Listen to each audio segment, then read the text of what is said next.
주일보다 더 부담스러운 수요일이 점점 되어가고 있습니다. 차라리 빨리 히브리서 11장이 나왔으면 하는 강한 바람도 있고요. 하나님께서 이 히브리서를 통해서 저를 깨우시고 또 저희 교회를 깨우시는 계획이 있다라고 저는 확신합니다.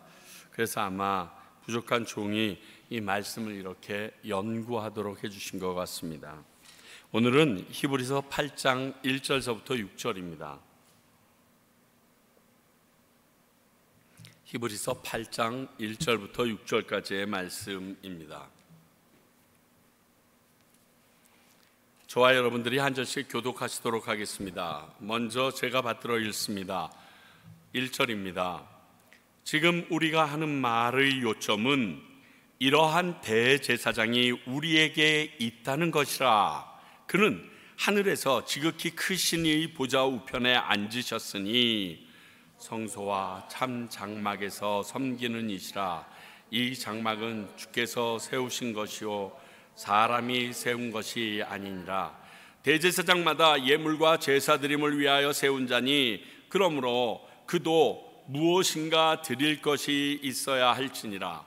예수께서 만일 땅에 계셨더라면 제사장이 되지 아니하셨을 것이니 이는 율법에 따라 예물을 드리는 제사장이 있습니다. 그들이 섬기는 것은 하늘에 있는 것의 모형과 그림자라. 모세가 장막을 지으려 할 때에 지시함을 얻은과 같으니 이르시되 삼가 모든 것을 산에서 내게 보이던 본을 따라 지으라 하셨느니라. 그러나 이제 그는 더 아름다운 직분을 얻으셨으니 그는 더 좋은 약속으로 세우신 더 좋은 언약의 중보자시라. 아멘. 오늘은 더 좋은 언약의 중보자 예수님에 대해서 히브리서 기자가 우리에게 알려주고 있습니다. 자, 예수님은 천사보다도 그리고 모세보다도 아브라함보다도 그 어떤 레위의 제사장과도 비교할 수 없을 정도로 멜기세덱의 반차를 이은 우월하신 분이라고 히브리서 기자는 지금 1장서부터 7장까지 그 얘기한 겁니다. 우리 예수님이 최고야. 너희들이 알고 있는 이 땅의 제일 위대한 자들을 다 끄집어내와도 우리 예수님을 이길 수가 없고 능가할 수가 없어. 그러므로 그분이 대제사장 직분을 맡는다고 하여도 그 누구도 뭐라고 말하지 못할 수준이야 라고 얘기합니다. 거기에 오늘은 뿐 아니라 그분은 하늘 보좌 우편에 계십니다. 이 땅에 계신 것이 아니라 하나님 가장 지극히 높으신 분의 우편에 앉아 계신데, 아이러니하게도 바로 그분이 지금 우리와 함께 있다라고 지금 성경은 말합니다. 이 굉장히 오묘한 겁니다. 그 높은 곳에 계신 분이 지금 우리와 함께 있으며 그분은 이 세상의 어떠한 존재보다도 존귀하신 분이라는 겁니다. 이 말씀이 동족인 유대교의 핍박과 회의로 큰 시련을 겪고 있었던 그리스도인들에게는 아마 엄청난 위로가 되었을 것입니다. 자, 히브리서를 지금 왜 적고 있다고요? 히브리서 기자가 당시 로마의 압제와 더불어 동족인 유대인의 핍박을 견디기 힘들어서 그 모든 것을 빠져나가기 위하여 다시 기독교인에서 유대교로 개종, 다시 되돌아가려고 하는 이들이 많다라는 소리를 들고 히브리서를 쓴 것입니다. 오늘 우리에게 계신 그 대제사장을 다시금 조목조목 우리에게 소개하고 있는데 한번 그 부분을 살펴보도록 하겠습니다. 먼저 그분은 참 성소와 장막을 섬기시는 분이다라는 것입니다. 2절에 그렇게 되어 있죠. 성소와 참 장막을 섬기시는 이다. 이거는 사람이 세운 게 아니라는 거예요. 주께서 세우신 거, 하나님이 세우신 거라는 거예요. 우리에게 있는 대제사장이신 예수님의 가장 큰 특징입니다. 세상의 대제사장이 아니라 사람의 혈육을 따라 된 제사장이 아니라 누군가의 지시에 의하여 세워진 게 아니라 하나님으로 인하여 세워진 대제사장.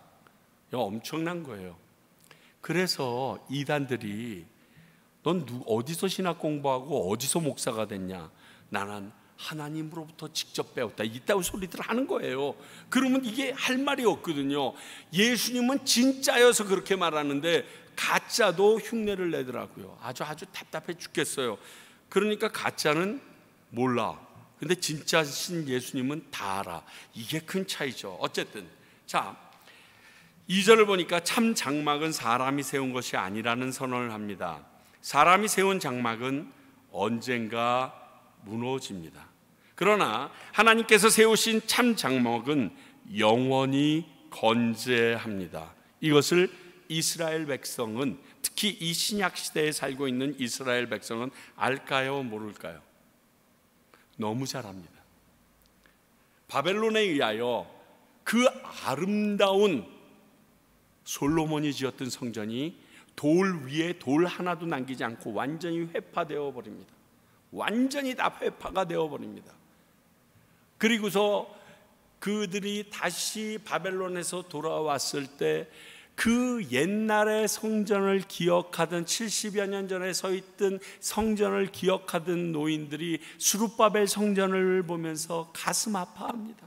너무 힘들어합니다. 그리고 이 히브리서에 있는 이들은 이 스룹바벨 성전의 초람마저도 다 깨어져 나가고 헤롯 성전이 세워집니다. 헤롯 성전은 사실 솔로몬의 성전보다 훨씬 더 크고 웅장하게 지으려고 노력했습니다. 왜? 헤롯 자체가 유대인 정통 혈육이 아니기 때문에 그가 유대인들에게 인심을 얻기 위하여 그렇게 헤롯 성전을 아주 어마무시하게 지었습니다. 그런데 AD 74년에 어떻게 됩니까? 디도 장군이 와서 그야말로 돌 위에 돌 하나도 없이 진짜 싹 쓸어버립니다. 왜 그랬는지 아세요? 역사가 요세푸스에 의하면 돌과 돌 사이를 든든하게 하기 위하여 금판을 깔았다는 소문이 있었어요. 그러니까 회파하면서 마지막 것까지 금 나올 때까지 모든 벽돌을 다 뒤집어 엎은 거예요. 완전히 깨어져 버렸어요. 그 회파되기 전에 그 예루살렘 성전을 보면서 예수님께서 감람산 위에서 뭐라고 얘기하십니까? 불쌍하다. 어미가 새끼 병아리를 품은 것 같은 그러한 예루살렘 성전이 되어야 하거늘 하고 가슴을 치시게 됩니다. 왜? 아시니까. 자, 이것을 이스라엘 백성은 이미 다 경험했습니다. 그래서 사람이 세운 장막은 언젠가 무너질 수밖에 없다라는 것에 그들의 마음이 쓰라리지만 왜 그렇지? 하나님의 임재가 있는 성전인데 왜 이 장막은 쓰러져 버릴 수밖에 없지? 그럼 하나님이 진짜 계신 거야? 그 하나님이 능력이 있는 거야? 하는 마음이 있을까요, 없을까요? 우리도 그러잖아요. 교회 열심히 다니고 열심히 사역하던 사람이 어려운 일을 겪으면 저 사람이 왜 저렇게 어려운 일을 당했지? 얼마 전에 지난주 금요일인가 토요일 날 장흥호 선교사님이 운전을 하시다가 사거리에서 달려오는 오토바이랑 충돌을 했는데 오토바이가 선교사님의 뒤쪽에 그 범버인대를 치고 갔는데 빙 돌고 사람이 쓰러져 버렸습니다. 그리고 급히 병원에 데리고 갔는데 돌아가셨어요. 그런데 알고 보니까 미국 청년인데 33살 메노나이트 선교사예요. 여러분 아시죠? 여기 이렇게 모자 같은 거 여자분들 쓰고 다니고 남자분들도 이렇게 검은 정장들 입고 그렇게 들어와서 아니면 열심히 일하면서 에미시 마을에 있는 사람들과 비슷한 복장으로 같은 계열이니까요. 33살 자식 1살짜리 배기 아들 하나 있고 그런 상황을 보면요, 하나님이 존재하신다면 왜 우리 가운데 이런 일이 생길까? 아니, 하나님을 위하여 과테말라 땅까지 헌신하며 나온 그 젊은 사람, 딱 예수님의 나이에 왜 데려가실까? 이러한 회의감이 느껴져요. 그러면서 성전을 보면서 이스라엘 백성들도 동일한 마음을 느낀 거예요. 하나님의 임재가 있는 성전인데 왜 성전이 이렇게 매번 회파되고 누군가에 의하여 파헤쳐지고, 그리고 돼지 피가 난무하게 되고 그곳에 우상들이 우뚝우뚝 쓰게 되고, 이게 뭐야? 하나님이 계시다면 왜 이런 일이 있을 수 있어? 그렇게 믿음의 근원과도 같이 무너지지 않는 영원한 장막은 이스라엘 백성뿐만이 아니라 우리 믿는 모든 사람들의 소망이고 열망이에요. 여러분, 과테말라 평강교회가 어려워져서 이곳이 막 이렇게 팔려나가고 사라져버리고, 여러분 상상할 수 있어요? 그러지 않길 바라잖아요. 이곳이 영원히 주님이 오실 때까지 이곳에 있으면서 하나님의 원하시는 그 일을 감당하는 교회가 되길 원하잖아요. 그거랑 똑같은 거예요. 왜냐하면 그래야 우리가 믿는 그 믿음도 영원하다라는 입증이 증거되기 때문에 믿음의 힘이 생기거든요. 참 장막은 하나님이 세운 것이에요. 그러므로 영원합니다. 그 영원한 곳에 영원히 섬길 사람은 누굴까요? 영원하신 분이어야 돼요. 그러니까 예수님밖에 못 섬기는 거예요. 또 2절과 4절을 보면 하늘에 지극히 크신 이의 우편에 계시는 대제사장이다 이렇게 되어 있어요. 예수님은 하늘에 지극히 크신 하나님 보좌 우편에 계신 영광스러운 통치자이십니다. 우리 한 영혼 한 영혼을 다스리시고 이 땅의 모든 것들을 통치하시는 분이십니다. 그렇게 사람이 세운 것이 아닌 참 장막을 섬기실 수 있는 분이 되실 수 있는 겁니다. 만약 그분이 육신으로 레위 족속의 대제사장이 되었다면 참 장막은 섬길 수 없었을 것이라는 역설적인 표현이기도 합니다. 그렇죠. 어떻게 그런 존재가 이런 걸 섬기겠어요? 그래서 우리가 민수기를 살피다 보면 아론도 금방 죽습니다. 그 모든 사람들이 질시해서 아론의 자리를 차지하고 싶었었는데 그 아론도 죽어요. 그때 얼마나 그들이 많은 생각을 했을까요? 이스라엘 백성이. 아론만은 죽어도 제일 마지막에 저 강 건너가기 직전까지는 하여간 살지 않을까? 아니에요. 뜬금없이 죽습니다. 그런데 더 기가 막힌 건 1절, 이러한 대제사장이 우리에게 있다는 거예요. 지금 우리와 함께 있다는 거예요. 이게 도대체 설명할 수가 없어요. 하나님 우편에 계시지만 임마누엘 되시며 우리와 함께 계시겠다고 약속하심으로 지금 우리와 함께 계시는 분이 예수 그리스도이십니다. 여러분, 이게 복음의 제일 중요한 부분이에요. 이것을 믿지 못하면요, 나는 하나님의 말씀을 신뢰할 수 없고 하나님 말씀대로 살 이유가 없어집니다.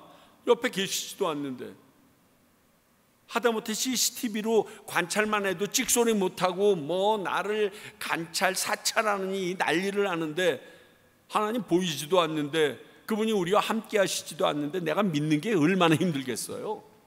근데 그렇게 얘기 안 해요. God with us, 임마누엘이라, 내가 너희와 함께 하겠다. 어떻게? 세상 끝날까지 너희와 함께 하겠다 약속을 퍽해 주셨어요.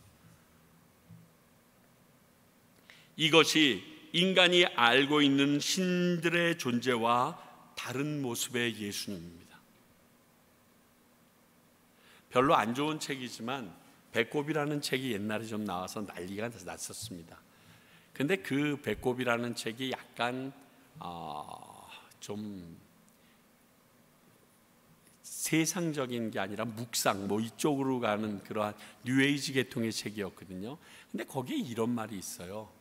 너희들은 신을 바라보면서 항상 위를 바라보지만 신은 밑에 있다, 이런 말이 있는데, 그 말은 사실 그 사람이 한 것 같지가 않고, 아무리 우리가 신을 바라보고 있어도 그분은 나의 형태로 내 옆에서 나와 함께 계시는 분이에요.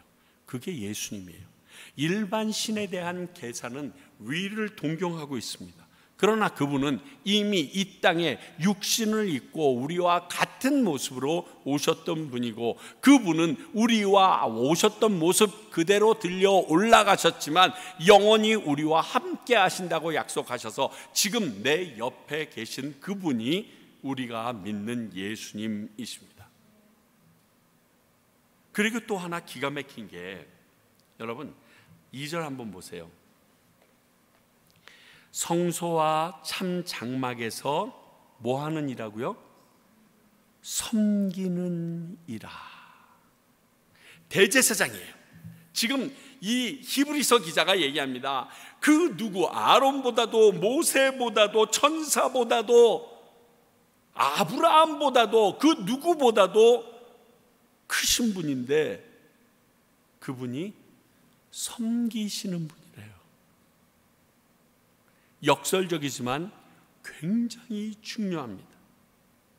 종처럼 자신의 백성을 섬기고 있다는 겁니다. 이 섬긴다는 이 단어가요, 명사형으로 바뀌면 종이에요. 노예를, 둘로스를 얘기하는 그 단어예요.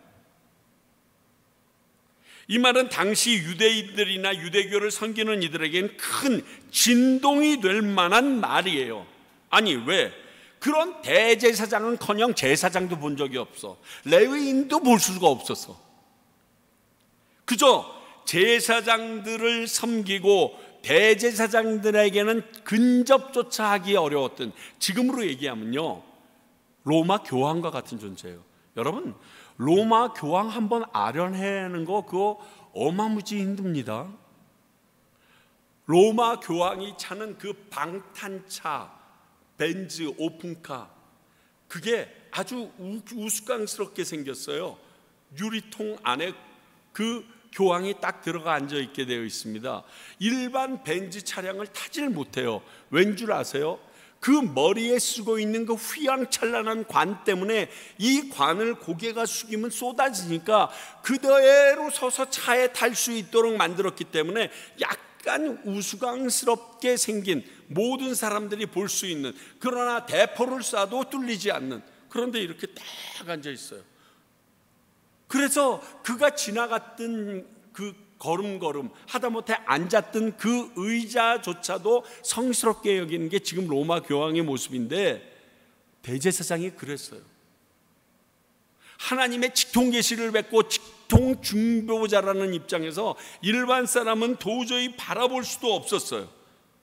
그런데 이 최고의 대제사장이라고 지금 칭찬하고 있는 히브리서 기자가 열변을 통하여서 1장에서부터 7장까지 이 난리를 쳐온 이 대제사장이 우리를 섬긴대요. 뭐처럼? 종처럼. 굉장히 놀라운 일이에요. 그런데 이게 아주 중요한 사실이고요, 우리가 잊지 말아야 할 사실이에요. 마태복음 20장 23절. 인자가 온 것은 섬김을 받으려 함이 아니라 도리어 섬기려 하고 자기 목숨을 많은 사람의 대속물로 주려 함이라. 언제 하신 말씀인지 기억나세요? 우리 마태복음 다 봤잖아요. 치맛바람 일으키는 웬 엄마가 와서 내 아들과 딸이, 아들 둘이 있는데 한 놈은 이쪽 우편에 한 명은 좌편에 앉게 해주세요. 그랬더니 주변에 있던 제자들이 열받아서, 아니 지가 뭔데 우편 좌편 저렇게 해서, 그 말을 듣고 예수님께서 지금 그 전까지 지금 십자가에 달려 죽겠다고 얘기를 했는데도 고록하고 있는 모습을 보면서 하신 말씀이에요. 직접, 야, 나는 왕처럼 군림하려고 온 게 아니라, 섬김을 받으려고 온 게 아니라 나는 섬기려고 왔어. 어느 정도? 내가 대신 죽어주는, 너희들을 위하여 죽을 각오로 지금 죽을 그러한 사명을 가지고 온 나야. 여러분, 우리는 이 말씀을 잊지 않는 크리스찬들이 되어야 돼요. 여러분 인생 중에서 기독교로서 예수님의 제자로 살 때 제일 처음 잊지 말아야 할 것은 예수님이 이 땅에 왜 오셨는가, 이건 알아야 될 거 아니에요. 우리가 믿는 이유. 그러면 이 모습이에요. 그러면 이 모습이라면 그의 제자가 되길 원하는 우리가 어떤 모습으로 살아야 돼요?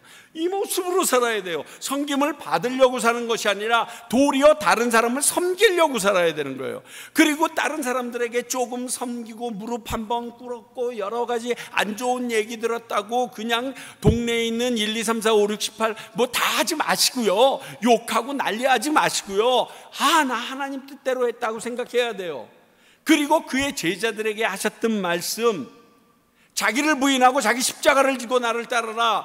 더 이상 네가 너의 주인이 아니다. 그리고 너에게 맡겨진 그 일, 하나님이 주신 것이니까 기쁘게 메고 가라. 그 가족, 그 상황, 그 공동체, 그 옆에 있는 네 그 사람, 네 앞에 펼쳐지는 그 많은 일 기쁘게 메고 가라. 나도 그랬어. 나한테 배워. 내가 맨 멍에는 가벼워. 가볍긴 그런 멍에가 얼마나 무거운데. 근데 그분의 멍에에 비하면 이 세상에 우리가 짓는 멍에가 무게가 되긴 하겠어요?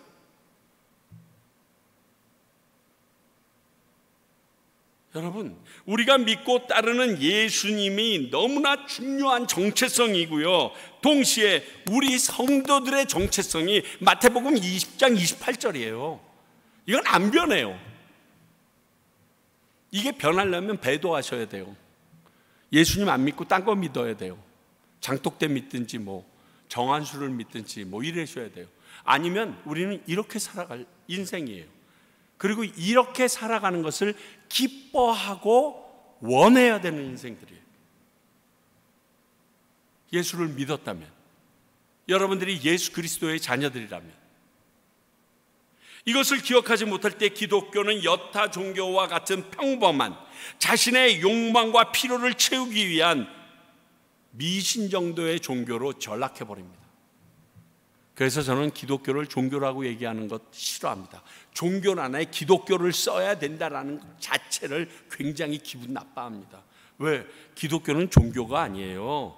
그건 삶이에요. 생입니다. 그런데 그걸 왜 종교랑 비교를 해요? 저는 종교라고 생각하지 않거든요. 자, 그 안에서 우리에게 5, 6절을 통해서 주시는 또 다른 말씀, 지금 이 성막과 제도는 하늘에 있는 것들의 그림자에 불과하다라고 우리에게 지금 가르쳐주고 있습니다. 진짜 장막은 그러니까 어디에 있다? 하늘에 있다는 거예요. 그래서 산에서 보여주셨다는 거예요. 이스라엘 백성들은 그것의 그림자만 보았다는 겁니다. 하다못해 모세조차도 그림자만 본 거예요. 그러므로 이 땅에 이루어지는 제사들의 본질도 그림자 정도밖에 되지 않지 실제는 될 수가 없다는 거예요.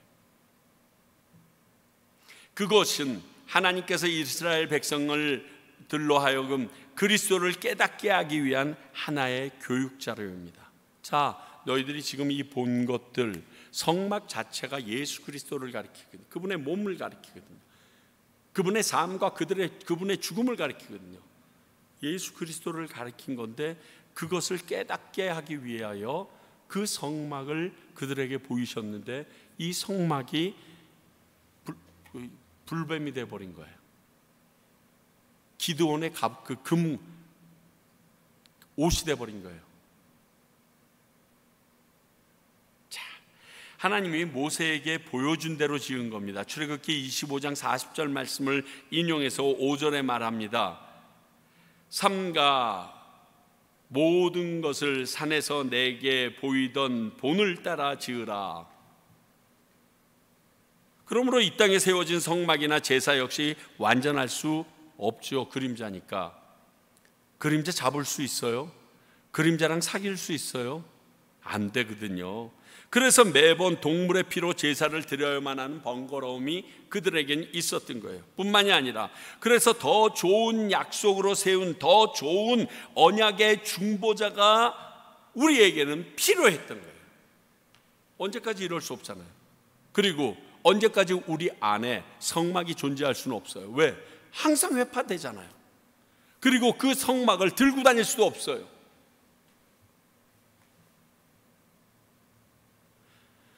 전과는 완전히 다른 새로운 시대가 지금 열린 거예요.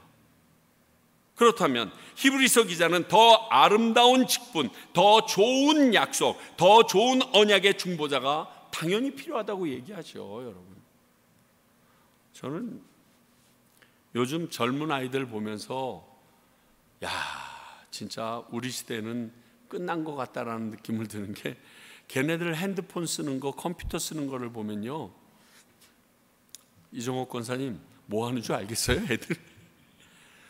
근데 처음 보는 건데 너무 잘해. 1980년생 이전과 이후의 차이가요, 이 뇌 구조가 다르대요. 우리는 뭔가 매뉴얼을 보고서 배워서 해야 되는데, 얘네들은 잡으면 저절로 되기 시작하는 게 그게 IT 그 아이들이에요.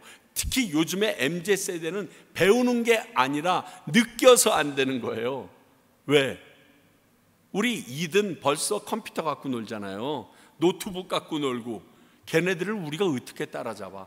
못 따라잡아요. 자, 그렇다면 세대가 이렇게 바뀌어서 나가고 있는 세태 가운데 우리에게 그 모든 세대를 아우를 수 있는 더 좋고 더 귀하고 더 언약의 중보자, 귀한 분, 여기 오래간만에요, 좋은 말을 두 번이나 간족합니다. 그렇죠? 다른 특별한 이런 의미예요. 그런 중보자가 필요하다는 거예요. 그리고 그분이 이미 우리와 함께 계시는 예수님이다 라고 앞에 1절에서 이미 얘기를 해줬어요. 흔들리는 성도들에게 이 말씀은 큰 울림과 도전을 넘어서 소망 그 자체가 됐을 거예요. 아, 내가 지금 바보구나. 내게 있는 것이 있는데 지금 이걸 찾아서 이거 말고 다른 거 달라고 그 난리를 쳤구나. 옛날에 한번 써봤던 예화인데 다시 한번 여러분들에게 합니다. 도보해협을 건너는 좋은 유람선이 있었습니다. 그 도보해협을 건널 때마다 건너는 그 모습을 보면서 내가 저걸 타고 이제 미국 대륙으로 한번 가봐야지 했던 청년이 돈을 모아서 드디어 그 도보해협을 건너는 유람선에 그 배에 몸을 싣습니다. 그리고 그 몸을 싣고 가면서 그 오랜 시간을, 그 옛날에는 오랜 시간을 가야 됐기 때문에 그때 먹을 육포나 마른 빵 이런 것들을 다 준비해서 탔습니다. 그리고 그것을 먹으면서 매일 아침, 점심, 저녁을 보는데 이렇게 창문 너머로 보면 그 안에서 음악과 정말 그냥 먹어서 버릴 정도가 되는 아주 화려한 식탁에 아침, 점심, 특히 저녁은 너무 화려한 음식이 그냥 매일매일 쏟아져 나옵니다. 근데 먹지는 못하고 바라만 보면서 자기가 싸가지고 온 마른 빵 그리고 육포를 한쪽 먹다가 이제 내일이면 이제 뉴욕항에 도착하는데 너무 배고파서 그 기관장에게 갑니다. 기관장에게 여기에서 식사를 하려고 그러면 한 끼에 얼마입니까? 손님 티켓 좀 보시죠. 티켓을 딱 드렸더니 아하, 손님 이미 이 티켓에는 아침, 점심, 저녁을 여기서 항상 드실 수 있는 값을 다 치르셨는데 왜 그러셨어요? 그 말에 이 청년은 주저앉아 버립니다. 여러분, 많은 기독교인들이 이런 바보 같은 모습으로 세상을 삽니다. 이미 우리에게 하나님께서는 하나밖에 없는 외아들 예수 그리스도를 십자가에 달아 죽이시면서 그 구원의 영광과 이 땅의 왕으로서 살 수 있는, 왕자로서 살아갈 수 있는, 하나님의 자녀로 살아갈 수 있는 모든 능력과 권세를 주셨는데 그저 남만 맨날 살펴보면서 쟤는 저렇게 잘 나가고 있는데 나는 왜 요 모양 요 꼴일까? 이것을 보고 있는 하나님의 입장에서는 어떻겠냐고요? 예수님의 입장에서는 어떻겠냐? 성령님의 입장에서는 어떻겠냐고? 야, 다 줬잖아. 담대하게 문을 열고 들어가서 이것이 내가 누려야 될 하나님의 권리입니다. 하나님이 내게 주신 능력입니다 하고 누리면 되는데 그저 침만 질질 흘리고 나는 맨날 마른 빵을 먹고 있는데 저놈은 부모 잘 만나서 저렇게 살고 있고 얼마나 답답하셨을까?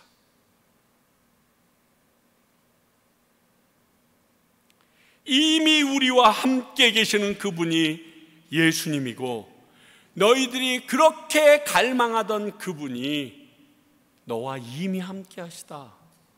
그런데 누굴 찾아 유대인들로 넘어가고 누굴 찾아 개종을 하려고 그러고, 흔들리는 성도들에게는 엄청난 믿음의 자산이 생기는 순간일 거예요. 야, 나 이렇게 안 살아도 되는구나. 이게 나의 본래의 모습이 아니구나. 내 본래의 모습은 하나님 우편에 앉아 계신 분과 함께 거하는 자구나. 그 얘기를 지금 해주고 싶은 거예요. 지금을 사는 우리들에게도 이런 대제사장이신 중보자 예수님이 필요합니다. 왜? 믿는 자들이 그렇게 살거든요. 꼭 폐잔병처럼, 힘없어 이 세상에서는 아무것도 할 수 없는 존재처럼.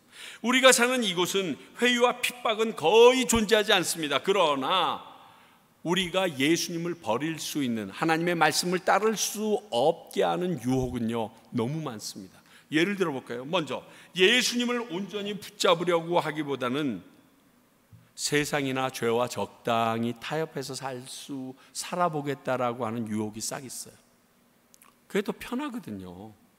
공격도 안 받고, 그리고 짭짤하고, 그리고 마음도 어렵지도 않아요. 또 하나님의 말씀보다 세상의 방법을 따라 살고 싶은 욕망이 있습니다. 왜? 하나님의 말씀대로 산다는 것이 참 어떨 때는 제약 조건이 많은 것 같아요. 그래서 그 제약 조건 때문에 정말 남들보다 훨씬 빨리 갈 수 있는 길, 더 많은 것을 소유할 수 있는 것을 꼭 포기해야 되는 것 같은 그러한 유혹이 있어요. 제가 2주 전에 한국에서 오자마자 딱 이틀 넷플릭스가 됐어요. 우리 집 넷플릭스가 아들 이름으로 하고 있었는데, 그동안은 우리가 과테말라에 있다는 걸 얘가 몰랐는지 요즘에 넷플릭스가 돈을 많이 받으려고 이렇게 착착착착 그걸 짝짝짝짝 끊는데 안 끊기더라고요. 그래서 기쁨으로 열심히 봤는데, 그때 제가 뭘 봤냐면 한국에 와 있는 엄청난 부자 젊은 애들이 몇 편 나오는 걸 본 거예요. 그걸 보면서요, 부럽더라고요.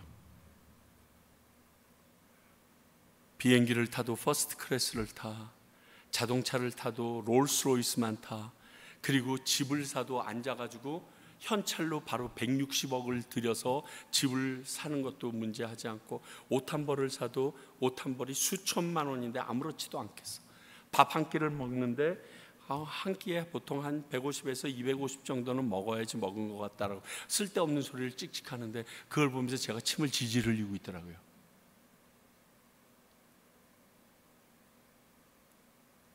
그러다가 그걸 딱 끊고 내 방에 들어와서 자려고 하는데, 너 그렇게 살고 싶니? 진짜 하나님이 너무나 명료하게, 유찬아, 걔 부럽니? 순간 얼른 벌떡 일어나서 무릎 꿇고 용서해달라고 그랬어요. 내 마음에 그런 마음이 있었어요. 아니, 그런 마음이 있으면 과테말라부터 오지 말았어야지. 와가지고 뭐 헌신한 척하고 난리를 하면서 그런 걸만 바라보고 있어요. 내 자신이 너무너무 창피한 거예요. 하나님, 아니요, 난 그거 아닙니다.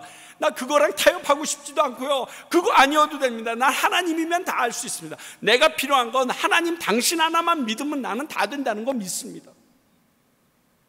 정말 그렇습니다. 주님, 나 이제 로또 꿈도 안 꿀게요. 돈 많으면 사역 잘할 수 있고 내가 좀 편안할 수는 있죠.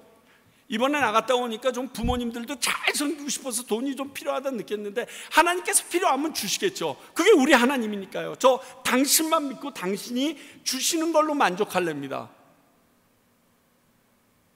근데 당장 얼른 또 이제 비행기 타고 나가야 되잖아요. 토요일 날 갔더니 우리가 너무 싼 비행기 표를, 그리고 여기서 체크인을 하려고 그랬는데 이름이 유찬이 붙어 있고 떨어져 있고 이 차이 때문에 체크인이 안 되는 거예요. 그럼 분명히 가자마자 뭐 넘버 9으로 들어오라, 그리고 자리는 아내랑 뚝 떨어져서 그냥 거시기니 한 자리 줄게 뻔하거든요. 그래서 갔는데 아니나 달라 입구에서 너희들 표는 우리가 지금 줄 수 없으니까 게이트 앞에서 받으라는 거예요. 그래서 아내랑 들어가면서 그랬어요. 에휴, 돈을 조금 더 주고라도 좋은 자리를 쓸 걸 그랬나. 근데 문득 어저께 저녁에 주님이 하신 말씀이 생각. 내가 당신이 주시면 살겠다고 그렇고 당신이 주시는 그 은혜 안에서 내가 살겠다고 그랬는데 뭘 이렇게 신경을 쓰지? 나 신경 써. 분명히 하나님께서 하실 거야. 나 당신만 신뢰해요. 그렇지 않으셨어도 내가 그래야 되는 이유가 있겠죠. 근데 주님 아시잖아요. 제가 수술해서 지금 여기가 앉아 있으면 되게 땡기고 다리도 되게 어려워요. 그러면서 죽는 소리 하면서 들어갔어요. 그리고서 시간이 딱 지났는데 다른 사람 다 부르는데도 우리 이름을 안 불러. 좌석을 주겠다고. 그래서 뭐지? 그리고 좌석을 딱 주겠다고 얘기하면서 너희들 엑시트 자리에 좀 앉을래? 엑시트 자리에 앉아도 좋겠니? 그래서 냉큼 오케이 그랬어요. 그럼 둘이서 붙어서 앉는다는 것만도 난 너무 행복하니까. 그러고서 딱 들어갔는데 되게 앞쪽 자리예요. 17번인가 아주 앞자리인데 날개 쪽에 문을 여는 그러한 자리에 있는데 자리가 얼마나 넓은 줄 아세요? 앞에 자리에 발을 쫙 뻗어도 앉다. 비즈니스야 비즈니스. 이건 뭐 뒤로 제껴도 정도껏 제끼는 게 아니라 완전히 제껴도 돼. 아내랑 바로 옆에 앉아가지고 그래서 여보 우리는 사고 나도 제일 먼저 도망칠 수 있고 다리도 너무 편해. 제 마음에 무슨 생각이 들었겠어요? 이제 이렇게 안 보여주셔도 전 당신 믿어요. 당신이 내게 필요하면 해주실 것이고 필요하지 않으면 안 해주시는 거죠. 그게 무슨 문제가 되겠어요? 가 있는 동안의 식사도 최고로 좋은 생선으로만 먹을 수 있게 사람들 붙여주더라고요. 나 그것도 신기해 죽겠어. 왜 이런 일이 일어나는지. 우리 하나님은요 정말 믿는 대로 우리에게 행해 주십니다. 여러분, 유혹, 하나님의 말씀과 하나님을 따르고자 하는 유혹에서 튕겨져 나오는 순간 바보예요. 바보. 그렇게 하고 나니까 그리 아니하실지라도 행복해요. 너무 좋아요. 옷이 없다고요? 살 빼주셔서 옛날 옷 다 입게 하시잖아요. 뭐가 걱정이야 나 정말. 이는 당시 로마나 동족인 유대교의 공격보다 더 무서운 공격일 수가 있어요. 지금 시대 우리에게는. 우리는 이때 우리가 믿고 따르는 예수님에 대해서 바르게 알고 있어야 돼요. 그리고 제대로 믿어야 되고요.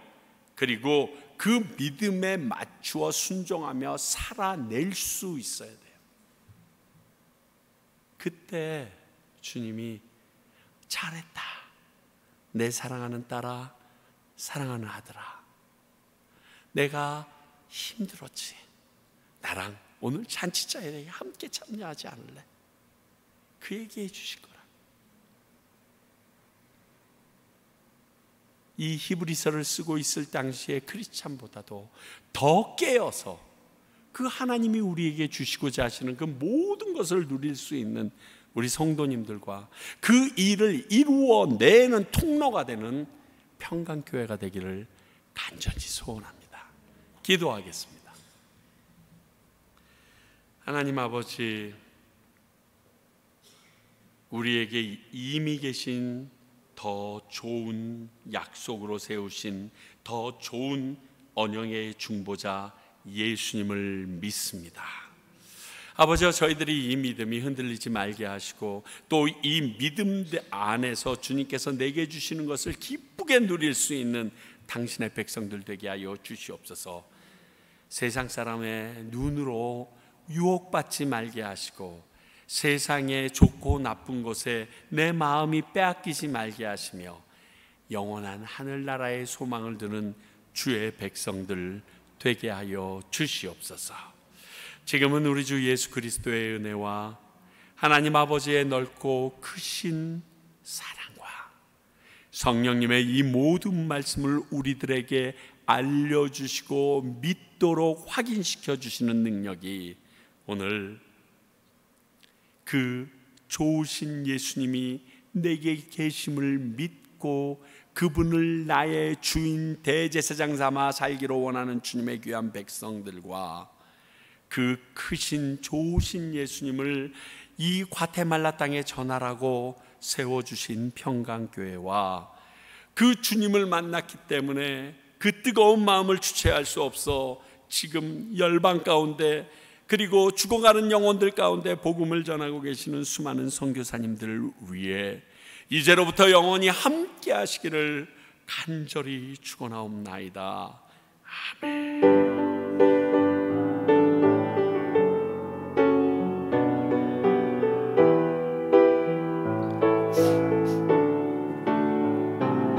아버지, 모든 것이 당신의